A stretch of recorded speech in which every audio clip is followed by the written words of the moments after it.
السلام عليكم ورحمة الله وبركاته. وصفتنا النهاردة هي طريقة عمل الباتون ساليه. لكم تسمعوا وتحكموا بنفسكم بالنتيجة الروعة اللي احنا حصلنا عليها. تسمعوا الصوت ده؟ بصوا شايفين؟ ما شاء الله، الله اكبر. بصوا مقرمش ازاي ومتحمص من جوه. طعمه بصوا ما شاء الله، الله اكبر، ناشف جدا ومقرمش. بسم الله ما شاء الله، الله اكبر. اللهم زد وبارك ولا تنقص. الوصفة بتاعتنا النهاردة انا هعملها في المضرب، ولكن انتوا ممكن تعملوها على ايديكم، تعجنوها على ايديكم عادي، مفيش اي مشكلة، هتديكم نفس النتيجة برضو باذن الله. في الحلة بتاعت العجان حطيت كوبايتين من الدقيق، دول كوبايتين من المج المعياري العادي بتاع الشاي. وبعد كده هنزل عليهم بنص معلقه صغيره هرميه من البيكنج باودر. لو هتحطي نص معلقه صغيره تبقى هرميه بالشكل ده، لو هتحطي معلقه صغيره تبقى ممسوحه. تمام. وبعد كده معلقه كبيره من الكمون الخشن، وهنزل كمان بنص معلقه صغيره من الملح. هبدا ان انا اغطي العجان بالغطا البلاستيك بتاعه عشان الدقيق ما ينطرش معايا بره، وهبدا اقلب، اشغل بقى التقليب كل المواد الجافه دي مع بعض، يعني نص دقيقه بالكتير.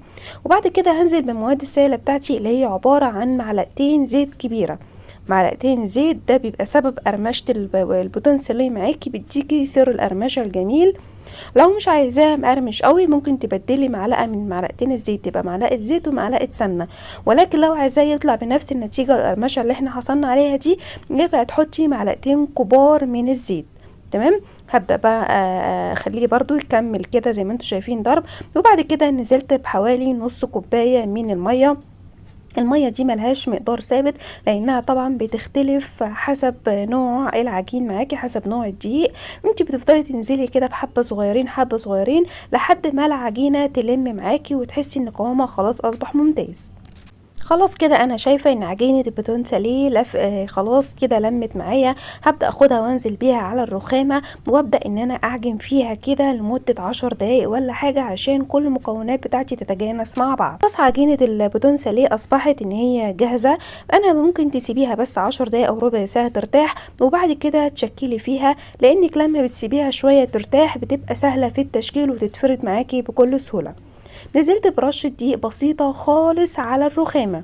ليه بسيطة خالص؟ لانك انت لو كترت دقيق تحت العجينة بتاعت الباتون ساليه هتلاقي العجينة نشفت معاكي. انا قصدت اسيب الحتة دي في التصوير واوريكم ان انا قصده ان انا اسيبها عشان اوريكم ان هي لازم تكون بتلزق كده حاجة بسيطة. لو حطيتي كمية من الدقيق كتير عليها هتلاقيها نشفت معاكي ومش هتعرفي تبرميها وتصبح معاكي بقسماطايه كويسة. تمام. فهي لازم يكون فيها سن تلزيق كده طبيعي جدا، هي ما تقوليش ناقصه ميه والكلام ده، لا، حاجه بسيطه خالص بحيث لما تيجي تقطعيها وتبداي تبرميها تصبح معاكي بقسماط الباتون ساليه وسهله في التشكيل. تمام. هبدا بقى ان انا اساوي الحروف كده كويس اهي، عشان انا عايزه قطعه العجينه معايا تكون مستطيله، وابدا ان انا اشكلها للبقسماط. هي زي ما انتوا شايفين السمك بتاعها ده مناسب جدا. تبداي بقى ان انت تقطعيها كده شرايط شرايط. طبعا انا قطعتها بالحجم دوت، لان انا طبعا كل ما بيكون رفيع كل ما بيكون طعمه كده ناشف ومقرمش وجميل زي بتاع المحلات بالظبط. تمام. ولكن لو انت عايزه حجمه يكون اكبر من او يعني اتخن شويه من اللي انا كنت عاملاه في بدايه الحلقه، تقدري ان انت تعرضي الشريطه بتاعتك ديت، لان دي اللي بتتحكم في حجم البقسماطه بتاعتك.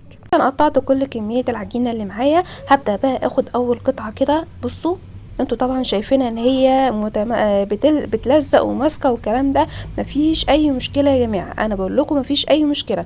ابداي حطيها كده اهو وبرميها على الرخامه اهي زي ما انتوا شايفين، بتبقى سهله في التشكيل لان فيها سن التلزيق، فتقدر تتشكل معاكي بكل سهوله اهو. بتنزلي بيها كده على الرخامه وتبرميها، وبعد كده تقسميها الحجم المناسب ليكي لحجم الصاج او الصينيه او اللي انت هتحطيه فيها. تمام. انا حطيتها هنا اهو في الصينيه ديت، وخليتها كلها كده بالعرض بحيث ان هي تاخد حجم وطول واحد زي ما انتوا شايفين. بس انا عايزه اقول لكم على معلومه، كل ما بيكون حجم الباتون سليم معاكي الطول بتاعه قصير شويه بيكون كويس، لان لما بيطول معاكي بيبدا ان هو يلولو معاكي. انا قصيت اهو الحروف بالمقص بتاع المطبخ، وعشان كل البقسماط يطلع معايا نفس الحجم هبرم معاكم واحده تاني شايفين انا بطلعها بصعوبة فعلا من الرخامة وهي لازقة شوية، لكن هو اللزقان ده هو سر تشكيل بساطة وسهولة تشكيل البقسماطية معاكي. بصوا بيتلولو ازاي بكل سهولة. وتبداي بقى تقصي الحراف بتاعه الباتون ساليه وتسويها وتخلي الحته المظبوطه معاكي. وطبعا العجين اللي بيطلع ده بتحطيه مع كميه العجين التاني وتبداي تشكليها، مفيش اي مشكله. وهكذا بقى بنكرر نفس العمليه ديت لحد ما تخلصي كل كميه عجينه الباتون ساليه بنفس الشكل ونفس الحركات اللي انا عملتها معاكم دي. بتاخدي شريطه وتلولويها وتقصي كل الحروف بتاعتها وتخلي حجم كله في نفس الحجم تقريبا، وتخلصي كل الكميه ونرجع وراها لكم.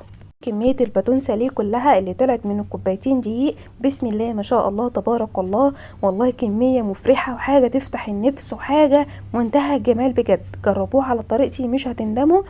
دلوقتي خلاص الباتون ساليه جاهز. طبعا احنا مش حاطين فيه خميرة فمش محتاج ان هو يخمر، هنحطه في الرف الوسطاني في الفرن على طول على درجة حرارة متوسطة لحد ما ياخد الدرجة الذهبي الجميلة. عايزة اسمعكم وبصوا الصوت دوت وهو في الصينية لسه ما خدش حتى اللون الذهبي. بصوا بصوا بسم الله ما شاء الله الله اكبر، بيدل على القرمشه والجمال. ودي كانت نتيجه الباتون ساليه اللي احنا عملناه مع بعض خطوه خطوه بمكونات سهله وبسيطه موجوده في كل بس اسمعوا، عايزاكم تسمعوا الصوت ده. بصوا بصوا شايفين ما شاء الله الله اكبر. بصوا مقرمش ازاي ومتحمص من جوه طعم. بصوا ما شاء الله الله اكبر، ناشف جدا ومقرمش بسم الله ما شاء الله الله اكبر.